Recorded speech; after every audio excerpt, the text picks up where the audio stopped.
sun is setting on this beautiful winter day, bright sunshine and snow on the ground, and it seemed like a good time to pull together some events and things of the last year and share them with you.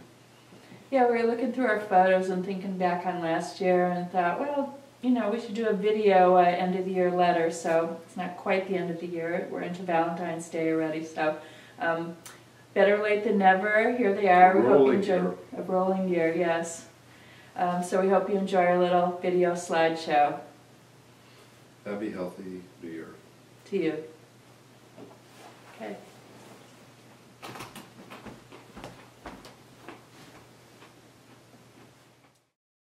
For those of you who don't live locally and didn't get to see our slideshow of our 25th anniversary trip to New Zealand in 2008, we just want to share a few slides here first because it was such a spectacular trip.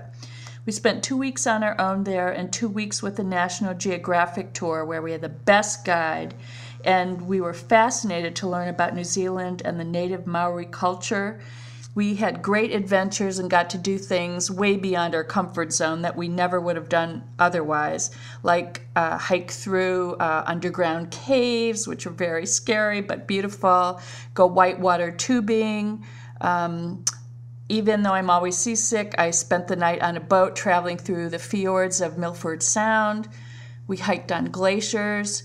Michael helicoptered up to New Zealand's largest glacier and even went ice climbing. I overcame my claustrophobia and flew on a plane the size of my car to get to Stewart Island, which was worth it. We kayaked, and I even swam in the open ocean with hundreds of wild dolphins. I can't believe it. It was the best trip of our lives, and if you ever get to the chance to go to New Zealand, you must. It is just spectacular and paradise on earth.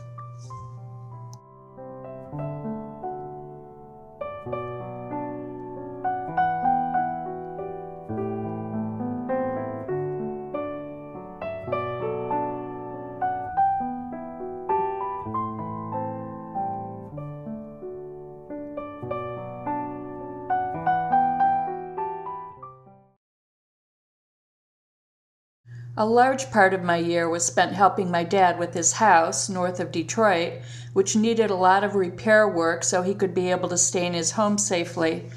My brother Paul and I spent hundreds of hours cleaning it up and renovating it for him.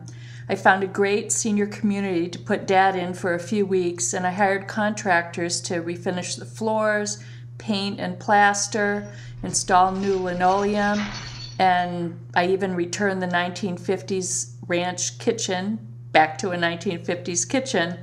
I flew in and out of Michigan 5 times and finished the work in September. What a job! Paul and I celebrated with a ping pong match on the table that had been covered with boxes since at least 1968. A freezing rainstorm left our driveway icy and treacherous, but when it subsided, we were able to get off with my brother and sister to New Hampshire for skiing and watch a couple of beautiful sunsets.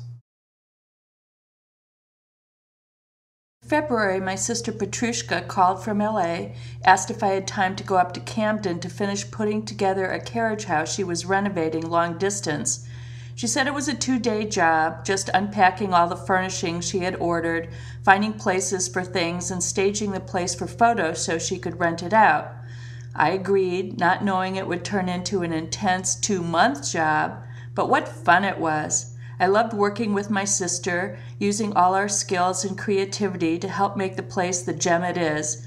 If you need a special place to stay in the Camden area, give me a call. It's sweet.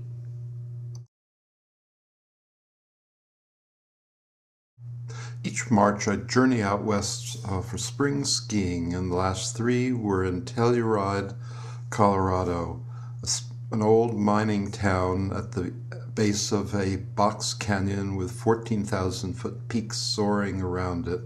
The vistas are absolutely spectacular. The town is a historic site, and I go zipping down the mountain. May and June every year brings the growth of asparagus from the ground. Every day we have plenty to eat and plenty to give away, even a refrigerator full. Over the past 10 years, I've helped the town and our neighbors set up initiatives to get rid of the horribly invasive plant garlic mustard, which threatens our lands and woods. This year, Lincoln had its first garlic mustard pull day, a town-wide effort that was a huge success, and we prevented billions of seeds from sprouting.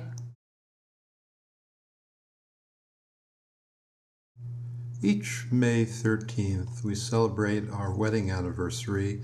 Our 19th was no different. On a beautiful May day, we returned to the house and gardens where we were married and meander through the house, walk through the gardens, and have a picnic outside.